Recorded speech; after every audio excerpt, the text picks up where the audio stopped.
isu-isu golek wedang kencur, akeh manuk padha mingkar-mingkur. Ayo nglestarekno tren leluhur supaya Jombang padha makmur. Assalamualaikum adik-adik. Waalaikumsalam.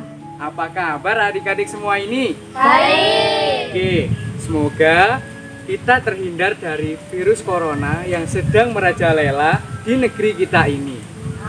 Amin. Kali ini kakak akan membawakan cerita di Kramat Manten, kisah asal-usul Desa Kebon Dalem dan Kebon Sari, Kecamatan Mojoagung.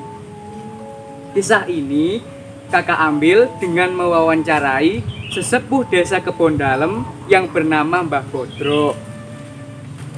Kisah ini penuh misteri loh adik-adik. Ada mayat yang menghilang entah kemana.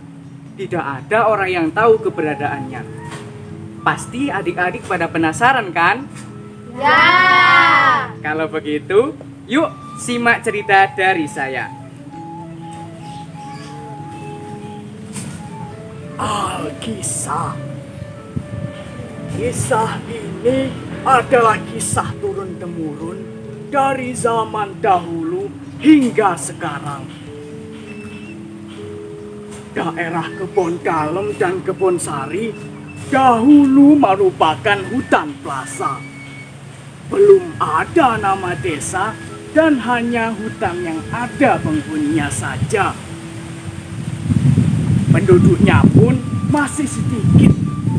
Ya, mungkin sekitar 25 sampai 30 rumah saja yang ada di sana. Kisah ini bermula dari keluarga di daerah hutan sebelah utara, yaitu keluarga Pak Giman dan Mbok Sima. Dia punya anak perempuan. Di sisi lain ada keluarga Pak Gongso yang hidup di hutan sebelah selatan. Dia punya anak laki-laki dan ibunya sudah meninggal dunia. Kemudian adik-adik, kedua keluarga ini bertemu.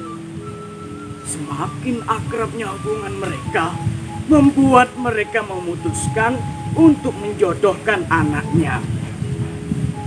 Kemudian setelah dinikahkan, belum sampai satu pasar. Apa itu satu pasar? Nggak tahu. Satu pasar adalah 5 hari dalam tanggalan Jawa, yaitu apa? Pahing, Pon, Kliwon, Wage, dan apa? Legi. Pinter ada-ada ini. Kemudian si mempelai laki-laki mendapat perintah dari mentuanya untuk memanjat pohon kenanga dengan memetik bunganya. Kemudian si mempelai laki-laki itu tidak bisa menolak perintah dari mertuanya. Akhirnya dia pun memanjat pohon itu. Dia memanjat dan terus memanjat. Tapi di tengah-tengah pohon, dahan yang ia injak patah. Dia langsung terjatuh dan meninggal di tempat. Istrinya yang tahu bahwa suami tercintanya meninggal dunia langsung menangis sejadi-jadinya. Sampai-sampai dia menyalahkan Tuhan. Setelah itu, Pak Giman tahu bahwa menantunya telah meninggal dunia, langsung mengadu pada besannya, yaitu Pak Gongso. Loh. Iki piye to ceritane, Pak? Critakno saiki, Pak. Ayo, cepet dan critakno. Niku wau lho, anak jenengan. Tiba saka wit kenanga. Lan iki sampun tilar ingkang ngendhepe wit kenanga, Mbak. Lho alah. Anak semata wayangku rek. Saknone. Ya wis nek ngono, Pak. Ayo nanti kupurno, Pak. Sakno aku. Nggih pun, Pak. Ayo nanti kupurno. Sakno Pak anake, Pak.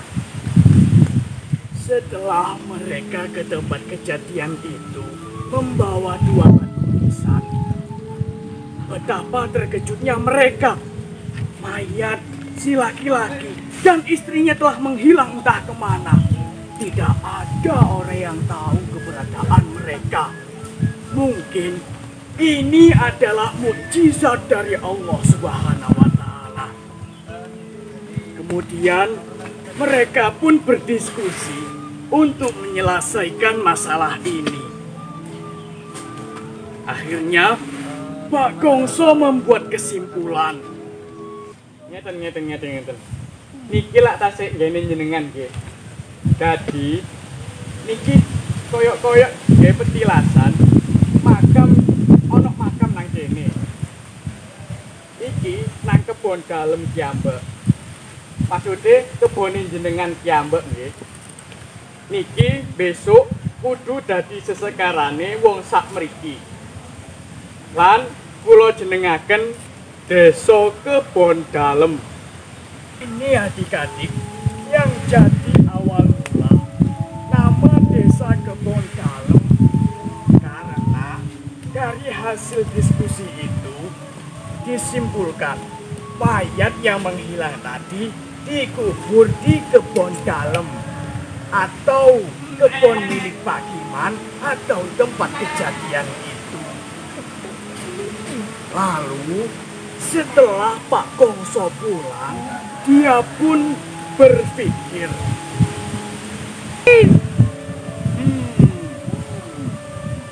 Sarine anak iku kan saka wong lanang yo.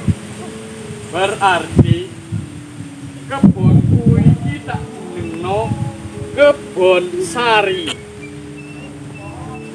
inilah teman-teman, adik-adik semua, asal muasal dari Desa Kebon Sari. Sebab di Kebon Sari itu adalah kebun dari si mempelai laki-laki itu. Begitu ceritanya. Nah adik-adik, kisah tadi cukup seru teman-teman. Kisah tadi cukup seru kan? Mungkin ada hal-hal yang tidak bisa dinalar oleh akal manusia.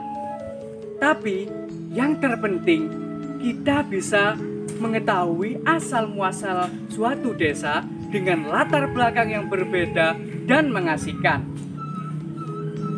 Oleh karena itu, sebagai generasi muda, kita harus melestarikan kearifan lokal di desa atau dusun kita dengan mempelajari asal muasalnya. Inilah kisah dari saya. Terima kasih. Semoga Anda bisa mengambil pesan di dalamnya. Wassalamualaikum warahmatullahi wabarakatuh. Ana momen ngopeni pari, matur nuwun sampai jumpa lagi.